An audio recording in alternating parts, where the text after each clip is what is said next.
2 Raja-Raja pasal yang ketiga. Kita lihat ayatnya yang ke-11. Ketemu? Tetapi bertanyalah Yosafat, tidak adakah di sini seorang nabi Tuhan? Supaya dengan perantaraannya kita meminta petunjuk Tuhan.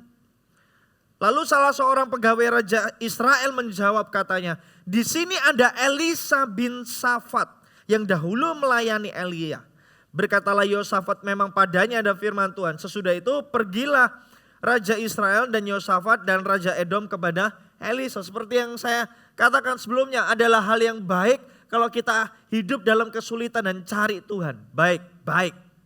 Daripada cari dukun, lebih baik cari Tuhan. Daripada cari orang-orang yang duniawi, lebih baik cari hamba Tuhan. Tapi coba lihat ayat selanjutnya.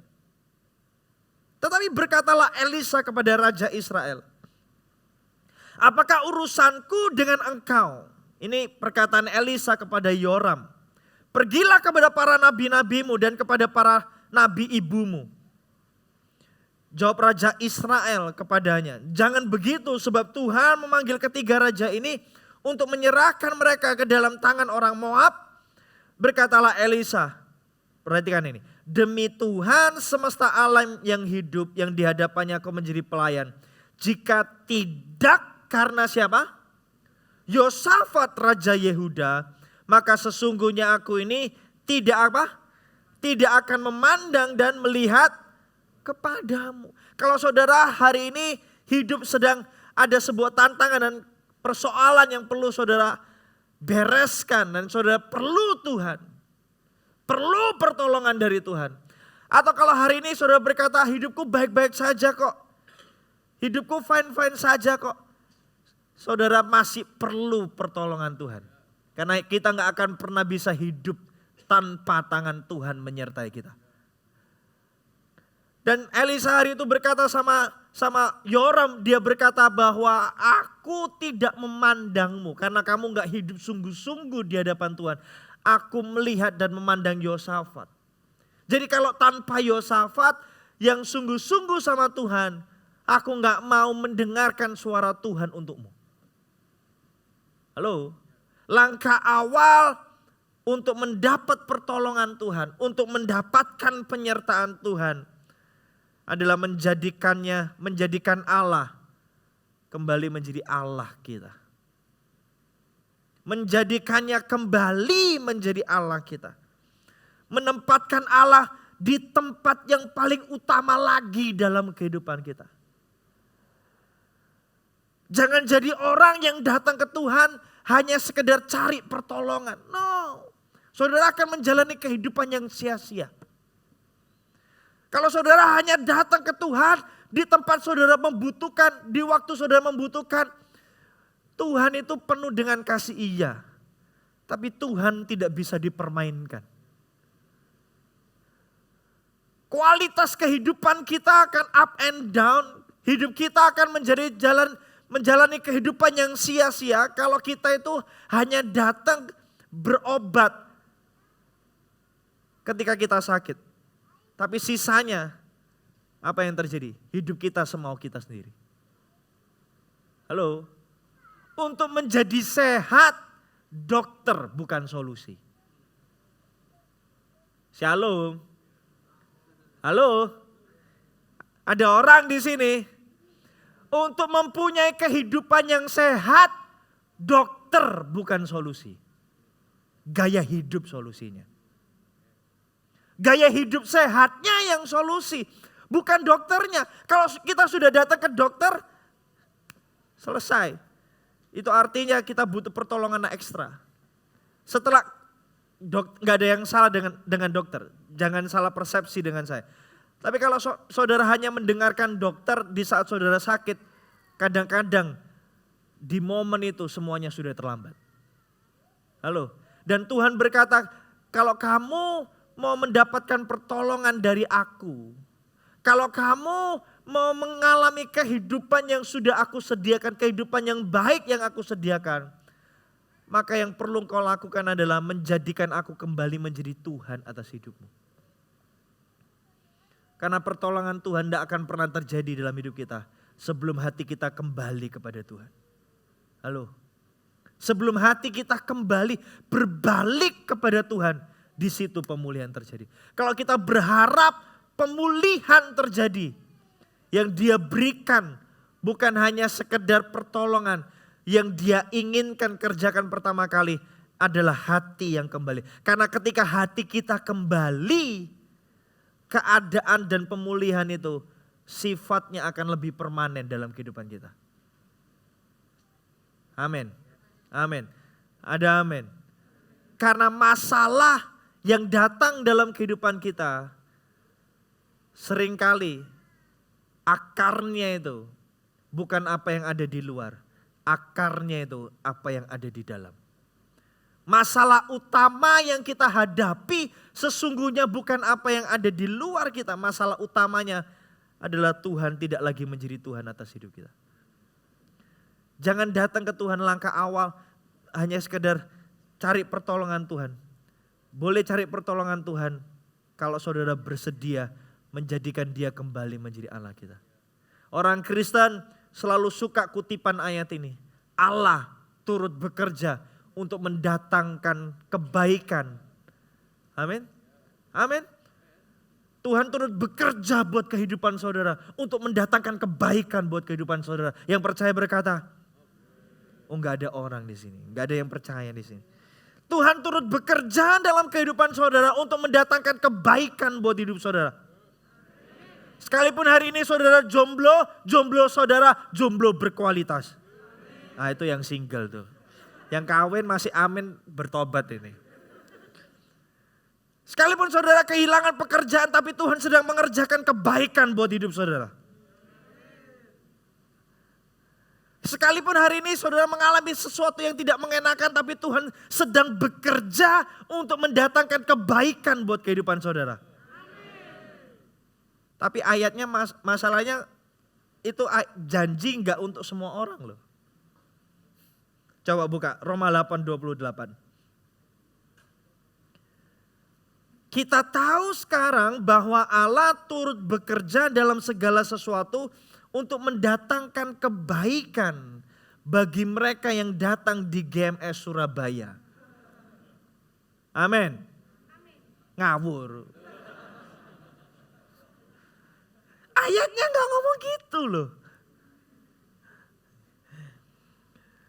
Bagi mereka yang KTP-nya Kristen. Amin. Nah, ngomong amin lagi. Ayo. Untuk mendatangkan kebaikan bagi mereka yang pakai kalung salib setiap hari dalam hidupnya. Amin. Masih amin. Ulang lagi. Ini tes ini memang harus sabar ya. Tuhan akan mendatangkan kebaikan bagi mereka yang pakai tindik salib.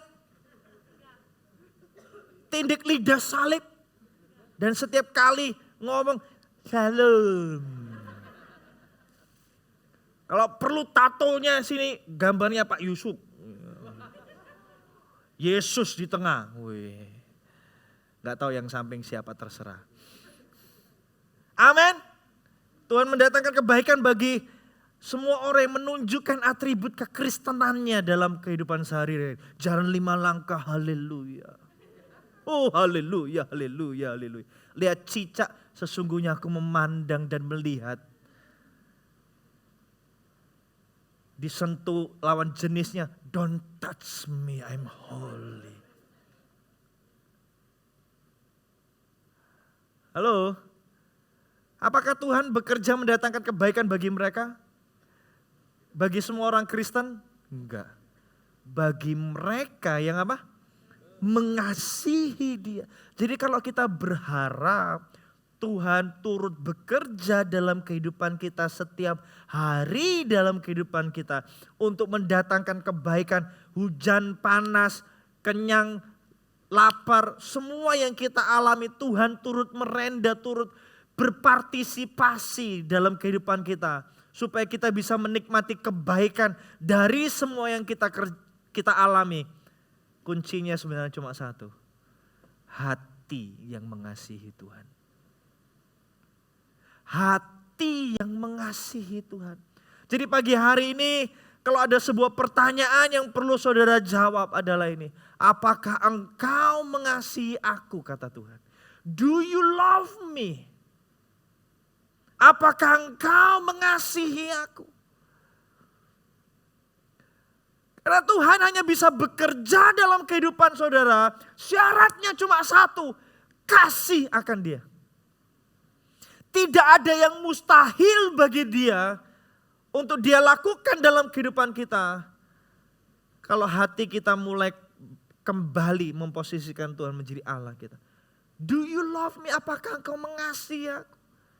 Kalau kita bicara tentang kasih, itu berarti ada sebuah perasaan, ada sebuah gelora di hati kita.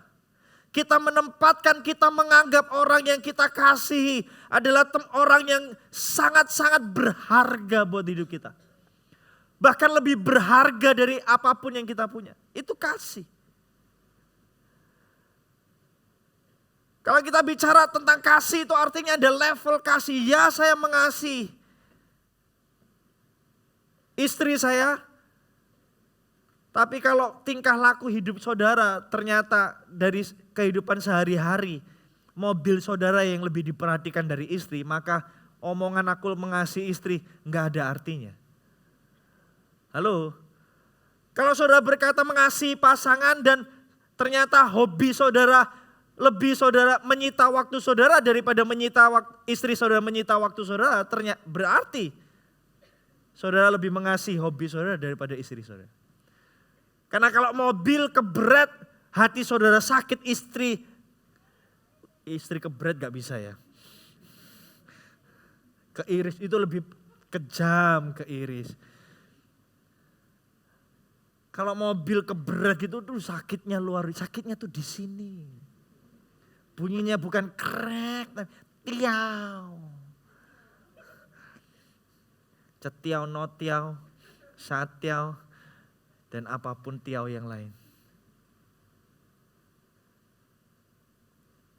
Orang yang mengasihi ada satu ketakutan dalam kehidupannya. Dia takut kehilangan. Halo? Dia takut kehilangan orang yang dia kasih. Apakah saudara takut kehilangan Tuhan? Itu pertanyaan yang paling besar. Saya masih ingat dulu waktu saya ini sebenarnya orang yang minder. Enggak kelihatan ya.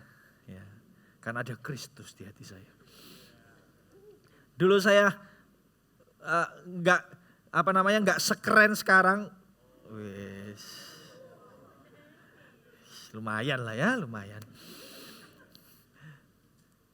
Saya minder karena saya pendek, lebarnya lebar ke samping bukan ke atas. Teman-teman saya tinggi-tinggi, saya pendek, cukup pendek di antara teman-teman.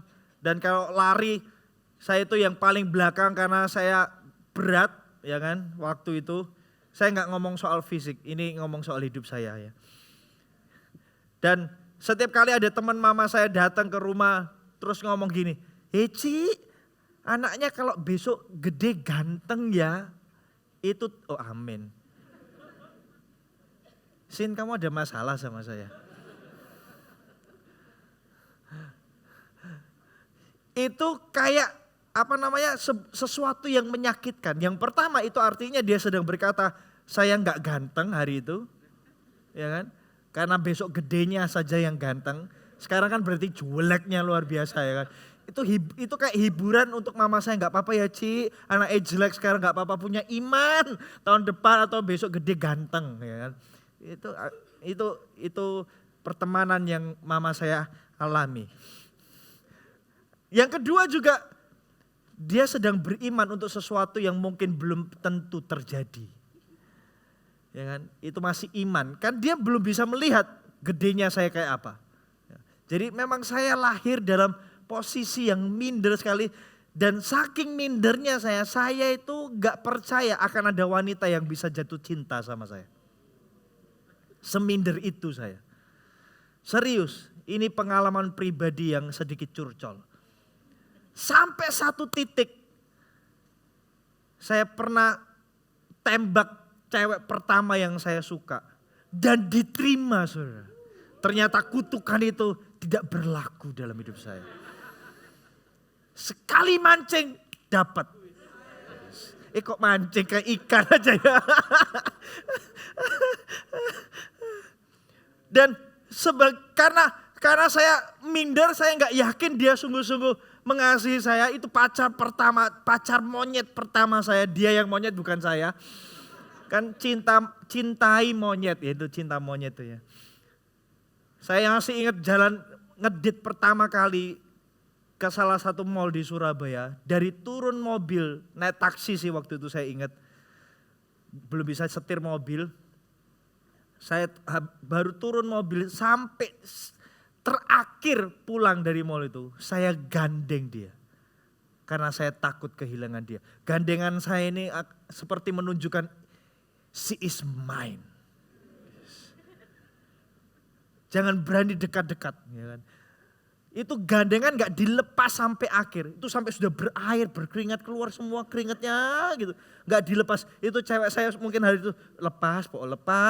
Tapi saya genggam terus. Itu lama dikit jamur tumbuh itu mungkin.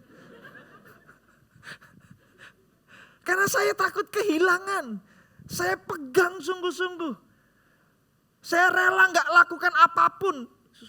Karena saya takut kehilangan. Saya menunjukkan.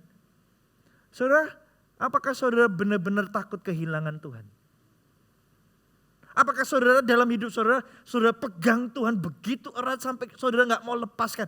Saudara rela kehilangan uang asal gak kehilangan Tuhan. Saudara rela kehilangan pekerjaan asal gak kehilangan Tuhan. Saudara rela kehilangan orang yang mungkin mencintai saudara dengan begitu luar biasa. Tapi kalau saudara tahu, kalau saudara sama orang ini, saudara kehilangan Tuhan. Apakah saudara rela kehilangan orang itu asal saudara gak kehilangan Tuhan? Do you love me? Apakah engkau mengasihi aku, kata Tuhan. Kalau engkau mengasihi aku, itu artinya engkau akan pertahankan aku. Rela meninggalkan dan melepaskan apapun demi tidak kehilangan Tuhan. Kadang-kadang kita lebih memilih ego kita daripada memilih Tuhan.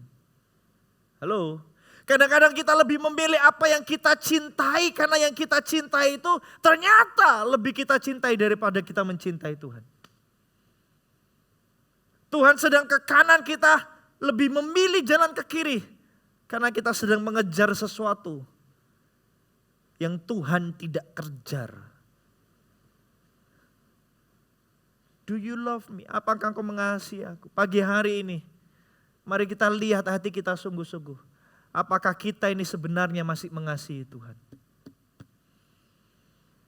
Tandanya kita mengasihi Tuhan adalah kita rela kehilangan apapun asal tidak kehilangan Tuhan.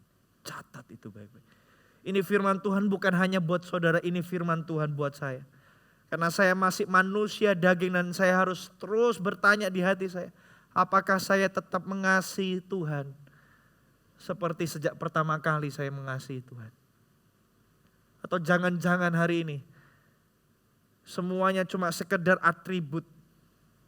Semuanya cuma sekedar apa yang kelihatan di depan mata. Saya dinilai sebagai pelayan Tuhan yang baik, pengkhotbah yang baik. Tapi sesungguhnya hati saya gak pernah lagi mengasihi Tuhan.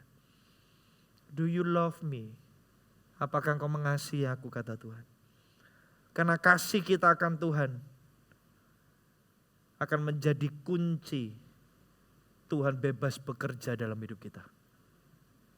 Tuhan mendatangkan kebaikan, mengerjakan yang baik untuk kehidupan kita.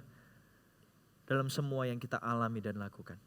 Jangan izinkan hati kita mengasihi apapun atau siapapun melebihi kasih kita akan Tuhan. Saudara, kasih itu sekali lagi itu tunggal. Tidak ada yang lain. Itu kasih yang sejati. Gak bisa digantikan. Itu sama seperti saya sama istri saya satu. Gak bisa saya mengasihi selfie dan Siti, gak bisa. Hanya Dia, gak ada yang lain. Amin. Asik gitu katanya. Lalu ayat 15. Setelah Elisa menemukan orang yang hatinya mengasihi Tuhan sebagai tanda, sebagai pintu gerbang langkah awal untuk Tuhan bisa bekerja dalam keadaan hari itu. Yang Elisa lakukan di ayat 15 luar biasa. Coba lihat. Saudara diberkati hari ini. Maka sekarang jemputlah bagiku seorang pemetik kecapi. Pada waktu pemetik kecapi itu bermain kecapi, maka kekuasaan Tuhan apa? Meliputi dia.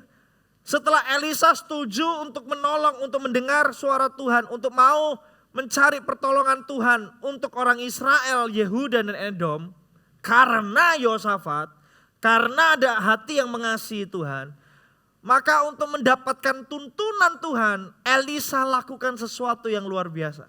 Dia suruh panggil pemain kecapi.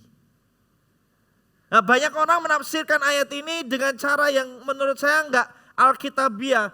Ada yang ngomong bahwa yang diurapi Tuhan itu pemain kecapinya. Jadi kalau mau dengar Tuhan itu harus dengar atau harus mendapatkan lingkungan yang diurapi Tuhan. Saat pemain kecapi itu menyanyi, pemain kecapi kok nyanyi. Pemain kecapi itu memetik kecapinya. Pengurapan Tuhan menguasai Elisa.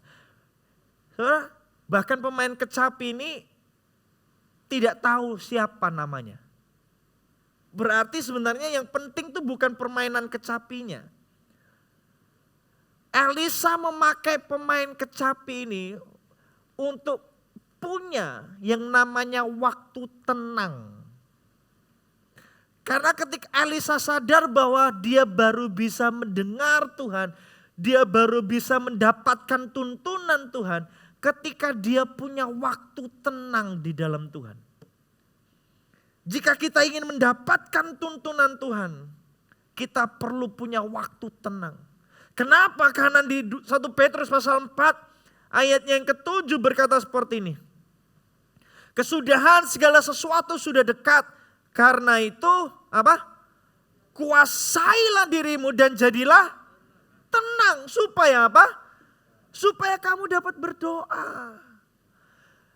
Kalau kita gak punya masa tenang, waktu-waktu tenang untuk kita bisa duduk diam di bawah kaki Tuhan. Kita gak bisa berharap tuntunan Tuhan datang dalam hidup kita.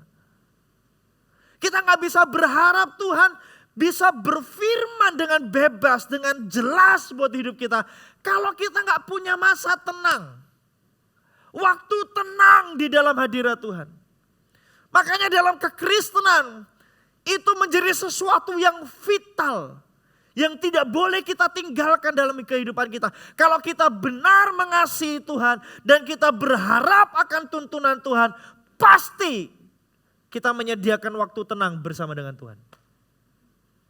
Waktu tenang untuk dekat sama Tuhan. Gak sibuk dengan semua urusan. Masalah boleh ada. Kita mungkin bisa setel lagu, setel musik. Untuk supaya kita bisa tenang. Dan waktu kita tenang, Tuhan bisa berbicara. Itu yang dinamakan orang yang menanti-nantikan Tuhan. Akibatnya dia akan dapat kekuatan baru. Akibatnya dia akan dapatkan tuntunan dari Tuhan. Yang gak didapatkan orang yang tidak menyediakan waktu tenang. Duh Pak, tapi kan saya ini orang yang diurapi Tuhan. Dengar, Yesus saja itu punya waktu tenang. Halo? Pengurapan kita gak ada hubungannya. Gak ada gunanya kalau kita tidak menyediakan waktu tenang. Sebenarnya sesungguhnya saya tidak percaya dengan perkataan orang saya diurapi Tuhan. Saya hanya percaya kualitas waktunya bersama Tuhan akan menghasilkan dampak yang jauh lebih besar daripada pengurapan yang digembar-gemborkan. Waktu tenang di dalam hadirat Tuhan untuk dengar Tuhan. Untuk menyerap dari Tuhan. Jangan terlalu sibuk dalam hidup ini.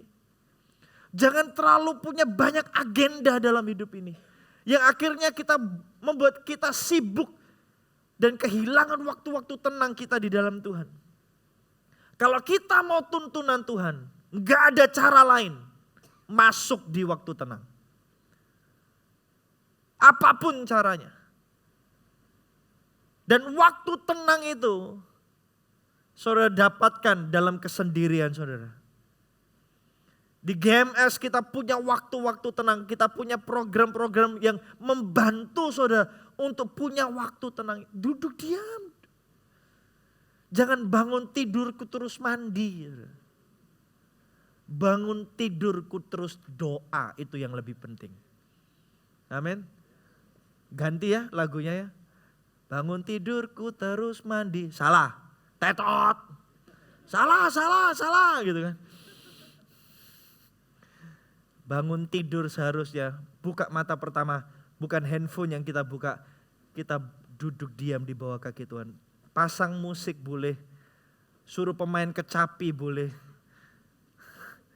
Kan sekarang lebih enak kan, gak perlu panggil pemain kecapi, tinggal setel aja musik. Kita masuk masa tenang. Dan di momen itu kita mau ngomong sama Tuhan, Tuhan pagi ini bicara buat hidupku. Amin. Amin. Jangan cuma sekedar jadi orang Kristen yang datang ke gereja seminggu sekali. Tuhan mau berbicara buat kehidupan saudara secara pribadi dan itu bisa terjadi kalau saudara punya waktu tenang every day in your life. Ada amin. Ada amin. Kembalikan hati kita kepada Tuhan. Punya waktu tenang. Lalu dilanjutkan di ayat 16. Sudah hampir selesai. Saudara diberkati hari ini. Waktu saya masih 2 jam lagi saudara. Jadi saudara akan kenyang akan firman Tuhan hari ini. Amin. 2 jam lagi siap? Siap. Lalu Elisa dapatkan firman Tuhan, kekuasaan Tuhan datang dalam kehidupan Elisa. Dan uniknya ini yang Elisa perintahkan atas nama Tuhan. Ini yang firman Tuhan perintahkan. Apa yang terjadi? 2 Raja-Raja pasal 3, balik ayat yang ke-16. Kemudian berkatalah ia, beginilah firman Tuhan. Biarlah di lembah ini dibuat apa? Parit-parit. Sebab beginilah firman Tuhan, kamu tidak akan mendapat angin dan hujan. Namun lembah ini akan penuh dengan air sehingga kamu serta ternak sembelihan dan hewan pengangkat apa? Ya sama lah pengangkat dan pengangkut ya. Dapat minum. Dikatakan apa? Mereka disuruh buat parit tapi ada satu disclaimernya. Tapi enggak akan turun hujan loh. Kalau saudara disuruh buat parit tapi enggak turun hujan, mau enggak buat parit? Ini pertanyaan boleh dijawab. Judul khotbah saya hari ini adalah membuat parit tanpa hujan. Kalau saudara ada di posisi orang Israel hari itu, saudara disuruh buat parit, tapi saudara ada di satu disclaimer, tapi enggak turun hujan, masih mau buat parit enggak? Hah? Mau? Ini pertanyaan boleh dijawab. Yang sudah dengar khotbah saya pagi tadi gak usah jawab ya. Itu namanya contekan. Oh mau Pak, nanti kita buat parit lalu kita panggil Mbak Rara.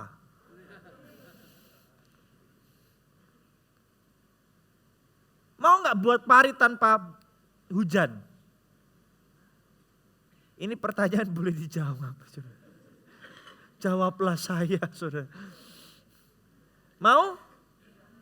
Kenapa gak mau? Karena gak hujan. Sia-sia. Kenapa kita merasa sia-sia? Dengar, semua lihat saya. Karena kita berpikir bahwa hujan adalah satu-satunya cara untuk memenuhi kebutuhan kita akan air. Yang kita butuhkan itu air karena Hujan seringkali adalah cara yang dipakai untuk memenuhi kebutuhan kita akan air. Kita pikir bahwa hujan adalah satu-satunya cara untuk memenuhi kebutuhan kita. Padahal kita lupa Tuhan sanggup memenuhi kebutuhan kita dengan 1001 macam cara yang tidak mampu kita pikirkan. Jadi kalau kita mau disuruh Tuhan lakukan sesuatu, taat saja. Jadi kalau kita hari ini butuh sesuatu, percaya saja akan caranya. Kalau ada satu pintu tertutup, pintu lain akan terbuka. Jangan kehilangan ketaatan kita hanya karena kita salah persepsi dengan Tuhan. Jangan kehilangan ketaatan kita hanya karena kita menganggap bahwa Tuhan tidak menjawab doa kita. Kita kecewa sama Tuhan. Dan akhirnya kita meninggalkan Tuhan.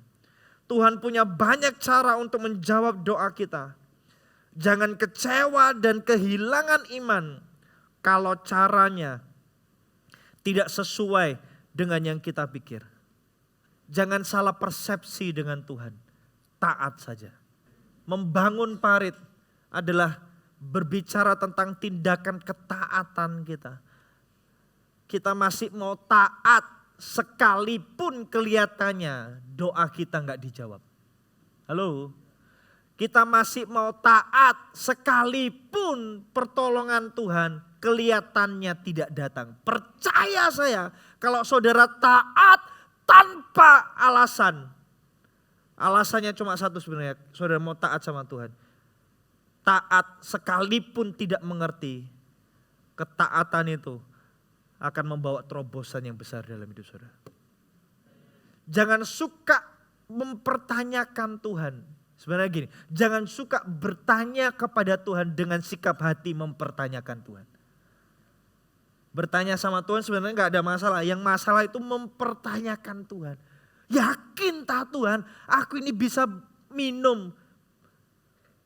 Buat parit susah-susah ternyata masih kering. Itu bukan urusan kita. Urusan kita apa? Taat saja. Dalam hidup kita ini masih sering kecewa sama Tuhan. Karena Tuhan tidak sesuai dengan yang kita harapkan. Kita kehilangan ketaatan kita karena kita kecewa sama Tuhan. Kita kecewa dengan yang kita alami. Kita kecewa karena yang kita pikirkan itu enggak yang terjadi. Saudara butuh pacar. Ada nama lain yang enggak ada di sini enggak? Joko ada Joko? Saudara butuh pasangan hidup, Joko bukan satu-satunya. Jadi kalau Joko meninggalkan saudara, jangan kecewa, santai. Lakon menang buri.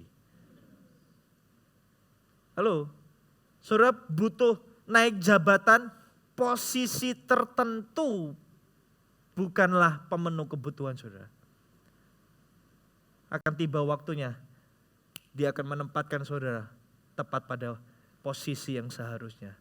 Hanya jangan kehilangan ketaatan. Karena saudara kecewa. Amin.